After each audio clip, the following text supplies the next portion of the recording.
Gianni's POV. Wala akong nagawa kundi ang isama si Zion Zach at ipakilala sa mga klase ko. Ngunit binigyan ko siya ng isang kondisyon. Ipapakilala ko siya sa mga klase ko hindi bilang asawa ko, kundi bilang pinsan ko. Ang idadahilan ko sa kanya ay ang contract namin. Mag-asawa lang kami sa harapan ng kanyang pamilya at sa ilang sitwasyon. Ngunit sa harapan ng mga klase namin hindi kailangan magpanggap kaming mag-asawa ni Zion Zach. Hindi maaaring malaman ng mga klase ko na may asawa ko dahil wala nang magkakalakas ng loob na magkagusto o ligawan ako in the future dahil sa pagkakaalam nila may asawa na ako. Kaya wala rin nagawa si Zion Zach kundi ang pumayag sa kondisyon ko. Migs, pwede ba makijoin sa atin ang pinsan ko? Tanong ko sa kaklase ko pagbalik ko sa mesa namin at kasama ko na si Zion Zach. Sa bahay kasi nila ako nakatira at gusto niya na akong umuwi kahit nagpapahintay na lamang ako sa kanya hanggang matapos tayo. Paliwanag ko sa kanya. Yes, of course. Mabilis sa sagot ni Migs. Tumayo ito tumina ng isang silya na mauupuan ni Zion Zach. Ang gwapo naman ng pinsan mo, Gianni. Sure ka ba pinsan mo siya? Baka pwede arborin ko na lang. Tanong ni Ray habang malagkit ang tingin kay Zion Zach. Oo, pinsan ko siya. Ang pangalan niya Zion Zach. Sagot ko sa tanong ni Ray. Ipinakilala ko sila isa-isa kay Zion Zach. Si Mildy naman hindi ko na kailangan ipakilala dahil kilala naman niya to. Siya naman si Migs. Siya ang birthday celebrant. Huling pinakilala ko si Migs.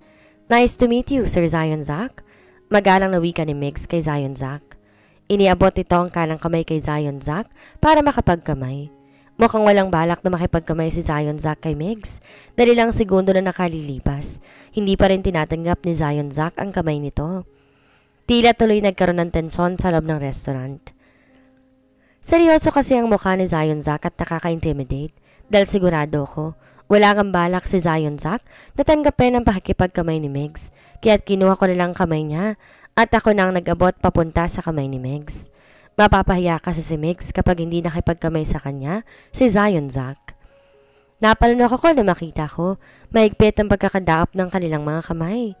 Kung kanina walang balak si Zion Zach na tanggapin ang pakikipagkamay ni Migs, ngayon naman tila ayaw nitong pakawalan ang kamay ng kaklase. At sa tingin ko tila nasasaktan na si Migs base sa nakikita kong paggalaw ng kanyang Adam's apple.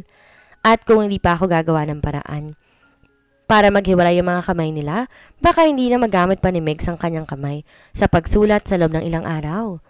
Ang mabuti pa ay pagpatuloy na natin ang kasiyahan. Sabi ko sa dalawang lalaki, tila nagsusukatan ng lakas.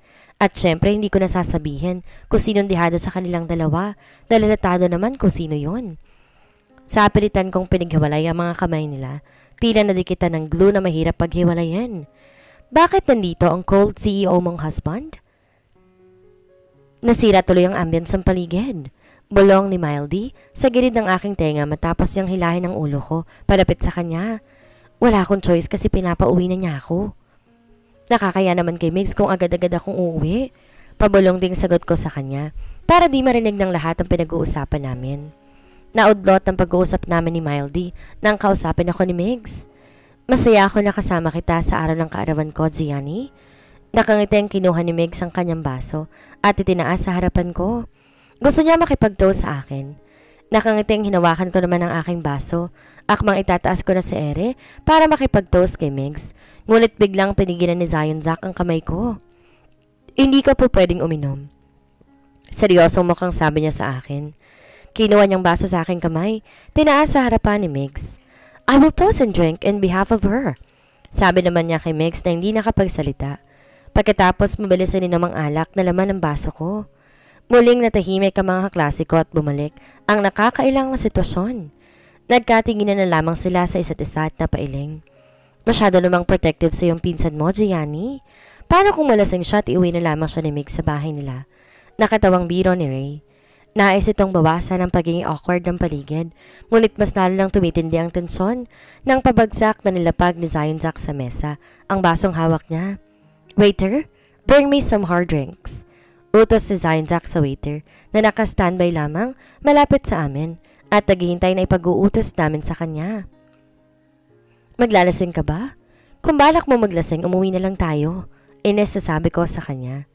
Tumayo ako sa upuan ko ngunit maaga pa akong nahawakan ni Zion Zach sa aking kamay. Sit down. Hindi ka ba nagpunta rito para magsaya? So sit down and enjoy the party. Naniningkit ang mga matang sagot niya sa akin. Enjoy the party? Paano naman ako mag-e-enjoy kung nandito ka sa tabi ko? At halos patayin na ng mga matatalas mong tingin ang mga kaklase ko. Sagot ko sa kanya. Ngunit sa loob lamang ng aking isip. Napahugot ako ng malalim na hininga. Bago napipilitang naupong muli sa aking silya. Nakakatakot naman ang fake mong asawa, Gianni. Parang tunay na asawa kong umasta. Bulong ni Mildy sa tenga ko. Tumango na lang ako bilang pagsang-ayon sa kanyang sinabi. Ang expensive naman ang in-order mong drinks, Sir Zion Zach. Yayamanin ka pala? Namimilog ang mga matang komento ni Henry na makitang mamahaling alak na binibigay ng waiter kay Zion Zach. Don't worry, dala ko magbabayad ng in-order kong to. Sagot ni Zion Zach kay Henry, ngunit kay Megs naman siya nakatingin. Di na ba nais parating ni Zion Zach sa kaklase ko na hindi dito kayang bayaran ang in-order niyang mamahaling alak? No, it's okay, Sir Zion Zach. Since it's my birthday, so it's on me. Maagap na sagot ni Megs na ayaw magpatalo kay Zion Zach. Kahit mga triple pang yaman ni Zion Zach kaysa pamilya ni Megs, walang duda, kaya pa rin bayaran niya expensive drinks na in-order ni Zion Zach. Di ko lang maintindihan kung bakit pinoprovoke ni Zion Zach ang kaklase ko. Wala naman tong ginagawang masama laban sa kanya. I insist that I will pay for my own order with my money. Giit ni Zion Zach sa maraing tono. And besides, you're still a student. I'm sure humingi ka pa ng allowance sa mga magulang mo at nakakaya sila. So kung gagastusin mo yung pera nilang bayaran ng mamahaling alak na in-order ng isang tao na hindi mo naman kaibigan, right? Zion Zach, galit na saway ko sa kanya. Di na tama ang ginagawa niyang pamamahiya kay Megs. Ako ang napapaya sa ginagawa niya eh. Napaka-immature niya sa pagkakataong to at arrogante rin. Ang galing niyang manira ng magandang mood ng mga kaharap niya. Napasinghap naman ang mga klase ko nang marinig nila ang sinabi ni Zion Zach kay Megs. Hindi nila inaasahan na sasabihin iyon ni Zion Zach nang diretsyahan sa mukha ni Megs. Nakaramdaman naman ako ng awa na makita kong namula ang mukha ni Megs dahil sa pagkapahiya. Uuwi na tayo pagkatapos kong maubos ang alak na to. Kausap ni Zion Zach sa akin na tila ba walang nangyari na para bang hindi siya nagbitiw ng pangit na salita kay Megs. Hindi ko siya sinagot sa halip, binigyan ko siya ng masamang tingin.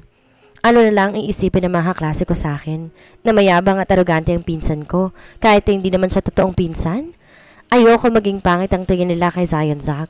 Di naman kasi ganyan na tila walang konsiderasyon sa mararamdaman ng ibang tao. Di ko maintindihan kung bakit siya kumikilos ng ganito. Excuse me guys, pupunta lang ako sa restroom. Biglang paalam ni Meg sa aming lahat. Mabilis siyang tumayo sa kanyang silya bago pa man may makapagsalita sa amin. Sa tingin ko, kailangan kong humingi ng tawad kay Zion. Kay Megs dahil sa ginawa ni Zion Zach. Nasira ang masaya sana niyang kaarawan sa pagdating ni Zion Zach. Nagsisituloy ako na isama ko pa siya sa table namin at ipinakilala sa mga klase ko. Tumayo ako sa upuan para lamang hintayin sa labas ng banyo si Megs at makahingi ako sa kanya ng sorry. Where are you going? Matalim ang matang tanong ni Zion Zach. Hawak ang braso ko at pinipigilang makatayo. Magsisiyar ako, bakit? Sasama ka sa loob? Inis na tanong ko sa kanya. Walang kibong binitawan ni Zion Zach ang braso ko. Agad naman akong nagtungo sa banyo at hinintay na makalabas si Megs. Nagulat si Megs na makitang hinihintay ko siya sa labas ng banyo. Medyo namumula ang kanyang mga mata at ilong, kaya hula ko umiiyak siya. Lalo tuloy ako nakaramdam ng guilt dahil sa nangyari. Anong ginagawa mo rito, Gianni? Agad niyang tanong sa akin. Hinihintay kita. Gusto ko mag-sorry sa ginawang pamamahiya sa iyo ng pinsan ko. Paumanhin ko kay Megs. Hindi ko alam kung anong nakain niya at biglang sumama ang ugali niya. Di naman siya ganyan eh. Di ko alam kung ano nakain niya at biglang sumama ang ugali niya. Pagtatanggol ko kay Zion Zach. Bahagyang umiti si Meg sa akin, ngunit hindi umaabot sa kanyang mga mata. It's okay, Gianni. Sa tingin ko, nagsiselos lamang siya sa akin, kaya niya nasabi ang mga salitang yon. Baka ayaw niyang may lumalapit o kumakausap sa'yo ng ibang lalaki. May mga lalaking pinsan na ganyan sa mga babaeng pinsan nila. Nagsiselos? Si Megs? Pinagsiselosan ni Zion Zach? Totoo kaya ang iniisip ni Megs na nagsiselos si Zion Zach sa kanya?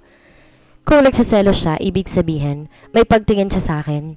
Sa isipin yon, biglang naglahaw ang inis na nararamdaman ko kay Zion Zach at napalitan ng tuwa. Gianni's POV. Pagkatapos namin mag-usap ni Meg, sabay na kaming nagbalik sa table namin. Nagulat ako na makita kong lasing na si Zion Zack. Ano nangyari sa kanya? Bakit lasing na siya? Tanong ko kay Mildy nang maupo akong muli sa aking upuan. Halos kalahating oras tama akong nawala. Tapos pagbalik ko, makikita ko lasing na si Zion Zack. Ang bilis naman niyang malasing. Wala kaming kasalanan kung ba't nalasing ang pinsan mo, Gianni. Pag-alis mo, halos ubusan niya ng laman ng alak na binili niya. Si Henry ang sumagot sa tanong ko kay Mildy. Gianni, nandito ka na pala. Anong ginawa niyo numig sa banyo at ang tagal ninyong bumalik dito? Tanong ni Zion Zack sa akin. Namumungay na ang mga mata niya sa sobrang kalasingan.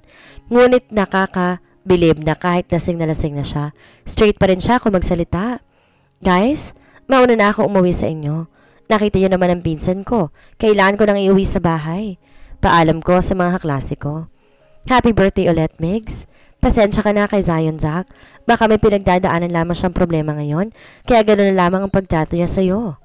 Iti-treat kita ng dinner kapag may time tayo para makabawi man lang ako sa ginawa ng pinsan ko. Sabi ko naman kay Migs nang balingan ko siya. Okay lang, Gianni.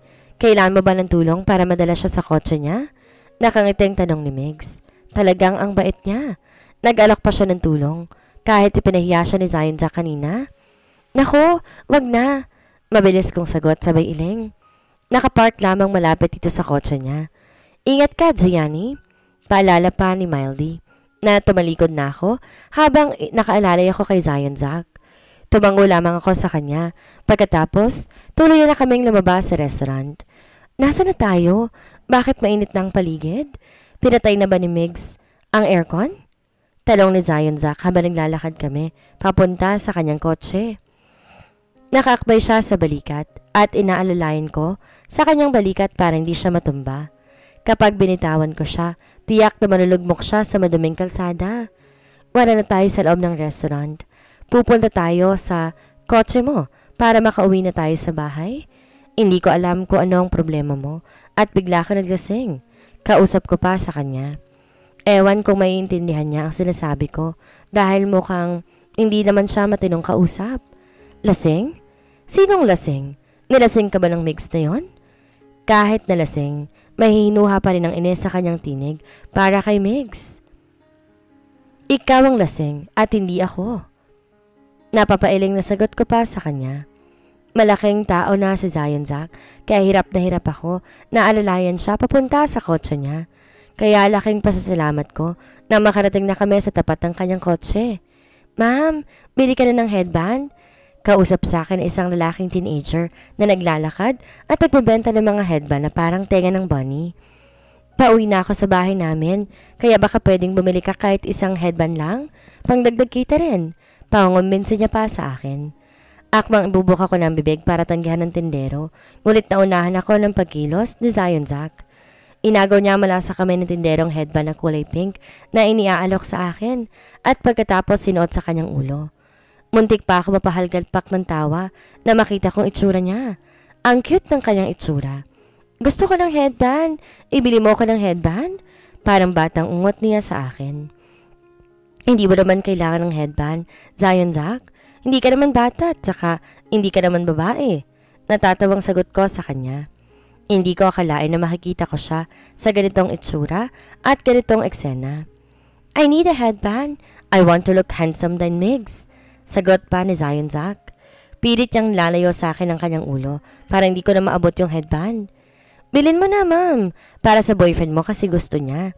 Nakangiting udyok sa akin ng batang tindero.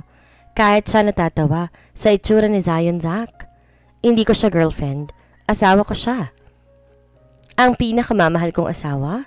Pagtatama ni Zion Zack sa maling akala ng tindero. Pagkatapos inakbayan niya ako at tinitigan ng matiim. Asawa kita, Gianni? Lagi mong tatandaan yan. Biglang bumilis ang tahip ng aking dibdib. Hindi ko alam kung dala lang ng kanyang kalasingan, kaya niya nasabi mga salitang yon. Tiyak hindi niya maalala bukas sa mga sinasabi niya. Kaya't sa halip seryosohin ko ang kanyang sinabi, tinawanan ko na lamang siya. Ayaw kong paasahin ang sarili ko dahil baka sa huli, masaktan lamang din ako. Hindi porket muntik nang may mangyari sa amin, ibig sabihin mahal niya ako. Baka nadala lang siya sa bugso ng damdamin. Hanggat di ko naririnig sa kanya mga labi na mahal niya ako, pipigilan kong aking sarili mag-ilusyon. Okay, bibili na lang kita ng headband. Magkano ba to? Tanong ko sa tindero. 50 pesos lang po, ma'am. Natutuwang sagot nito. Pagtapos kong iabot sa kanyang bayad ay bilis siyang umalis. Bilhin na kita ng headband na gusto mo kaya mag-behave ka na, okay?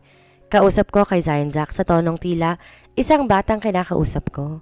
Nakangiting tumango naman siya sa akin. Agad ko na siyang pinasok sa loob ng kanyang kotse. Nakahinga ako ng maluwag nang sa wakas. Nasa loob na siya ng kotse niya. Mabuti na lang kahit lasing na siya. Di nadulas ang dila niya at nasabi niya sa mga klase ko na asawa ko siya. Kung nagkataong nasabi niya tungkol sa aming dalawa, tiyak na katakot-takot at tanong at paliwanag ang mangyayari. Papasok na sana ako sa driver's seat para umalis nang biglang narinig ko ang boses ni Migs na tinatawag ang pangalan ko. Gianni, sandali lang. Nagtatanong ang mga matang nilingon ko siya. Bakit, Migs? May kailangan ka ba sa akin? Nasaan ang mga klase natin? Tapos na ba kaagad ang party ninyo? Mabilis itong umiling. Hindi pa. Inabol lang kita dahil may gusto ako ibigay sa'yo. Tila nahihiyang sagot niya naman sa akin. Ibibigay mo sa akin? Ano yun? Mula sa bulsa may kinuha siyang malit na bagay at ipinakita sa akin. Para sa iyo, Gianni. Sana wag mong tatanggihan. Seryosong mukhang sabi niya habang iniaabot sa akin ang isang rose gold bracelet. Mamahalin to, Migs. Sorry pero hindi ko matatanggap to. Magalang kong pagtanggi sa kanya. Kapag tinanggap ko to, para rin binigyan ko siya ng pag-asa na may katugunan kung anumang nararamdaman niya sa akin.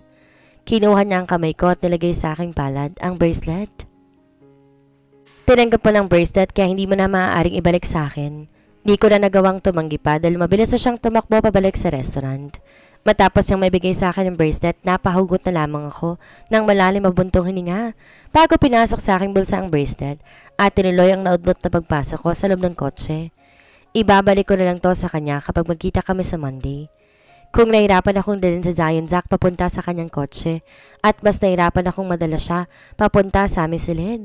Masyado kasi siyang malikot at nag-aalala ko na baka mahulog kami sa hagdanan. Kaya nang tuluyang may pasok ko siya sa aming silid para akong nabunutan ng tinik sa dibdib ko. Pasalamat din akong lahat ng mga katulong nasa loob na ng kanilang silid at nagpapahinga na nang dumating kami. Di nila nakita si Zion Jack na kumikilos na parang bata dahil sa sobrang kalasingan. Tiyak na walang mukhang mayaharap si Zion Jack sa mga katulad niya. Sakaling nakita niya siya na malayo sa araw-araw na nakikita na pag-uugali nito. Gianni, mahinang ungol ni Zion Jack habang nakadapa sa ibabaw ng kama. Huwag ka nang maingay, matulog ka na lang ng mahimbing. Kausap ko sa kanya. Kahit alam kong di naman nagrehistro sa kanyang utak ang sasabihin ko.